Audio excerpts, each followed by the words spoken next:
আসসালামু আলাইকুম সুপ্রিয় শিক্ষার্থীরা, তোমরা নিশ্চয়ই দেখতে পাচ্ছ যে আমার ডেস্কটপের মধ্যে আমি মাইক্রোসফট এক্সেলের একটি ডাটা ওপেন করে রেখেছি।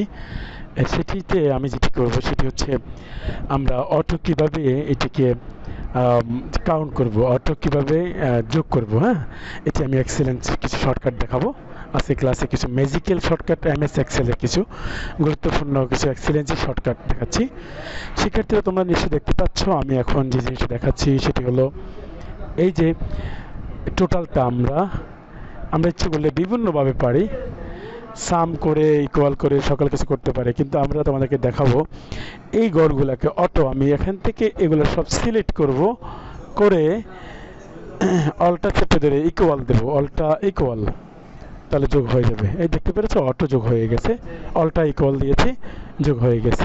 শুধু শিক্ষার্থীরা একটি মাত্র শর্টকাট কি দেখালাম, আরেকটি কি দেখাবো, সবাইকে মনোযোগ দিয়ে শুনতে হবে। সেটি হচ্ছে আমরা দ্বিতীয় দেখাবো অটো কীভাবে কিবোর্ড কমানোর মাধ্যমে ডেট আসে। ডেট আমি যে এই খালি ঘরটা ক্লিক করলাম এবং ডেটটা কীভাবে আনছি, কন্ট্রোল সেমিকোলন, কন্ট্রোল সেমিকোলন, এই ডেট চলে আসছে, কন্ট্রোল সেমিকোলন দিয়েছি, ডেট আসছে। সো জানতে হবে যে এটি আমি কীভাবে করেছি। এটি জানার জন্য অবশ্যই এটাকে আমি দিয়েছি সিটিআরএল কন্ট্রোল প্লাস সেমিকোলন। তাহলে আমি যে জিনিসটা বলতে চাচ্ছি, আমরা এই ডেটটা আমরা কীভাবে করব সেটিকে আমি বারবার বলেছি যে কন্ট্রোল সেমিকোলন দিয়ে এটি হয়ে যায়।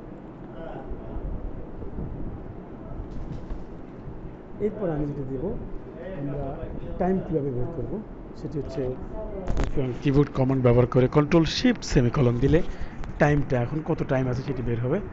Control shift semicolon, control shift semicolon দিয়েছি, টাইম বের হয়েছে। হ্যাঁ, তো ডেট বের করার জন্য, টাইম বের করার জন্য হচ্ছে এই সুপ্রিয় শিক্ষার্থীরা।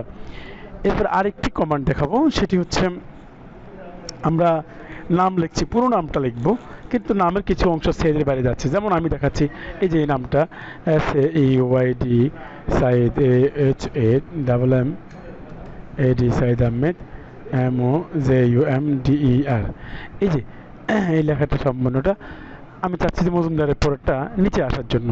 তাহলে আমাকে কী করতে হবে, এই যে আমাকে এটা সিলেক্ট করতে হবে, মজুমদার শব্দটা সিলেক্ট করতে হবে। সিলেক্ট করে আমরা অলটা এন্টার, অলটা চেপে ধরে এন্টার, হ্যাঁ, নিচে চলে আসছে, বুঝে আসছে কি? তাহলে এটা আমার নিচে সাইদ আহমেদ মজুমদার সামনে নিচে চলে আসছে। তাহলে আমরা কি করব, আমাদের নামটা সিলেক্ট করব, অলটা এন্টার দিব। আরেকটি শর্টকাট দেখাবো অলটা এন্টারের পরে, সেটি হচ্ছে আমরা চাইলে কারেন্সি বের করবো। কারেন্সি, যেমন আমার এখানে কিছু টাকা আছে, এই যে আমি দেখাচ্ছি, এই ঘরগুলো সিলেক্ট করলাম, আমরা অলটা ইকুয়াল দিয়েছিলাম, চলে আসছে, কিন্তু আমি এগুলাকে সিলেক্ট করব। তারপরে কিবোর্ড কমান্ড হচ্ছে কন্ট্রোল শিফট 4, শুধু 4, কন্ট্রোল শিফট 4, এই যে ডলার। হ্যাঁ, কারেন্সি চেঞ্জ করা যায় কিবোর্ড কমান্ডের মাধ্যমে। সকল শিক্ষার্থীদেরকে সুস্বাস্থ্য দীর্ঘায়ু কামনা করছি। এটি বারবার প্র্যাকটিস করবে এবং তার সাথে সাথে তোমরা সকলেই আমার ক্লাসগুলোকে পছন্দ হলে লাইক, শেয়ার এবং সাবস্ক্রাইব করে সঙ্গে থাকার জন্য অনুরোধ জানাচ্ছি। আসসালামু আলাইকুম রহমতুল্লাহি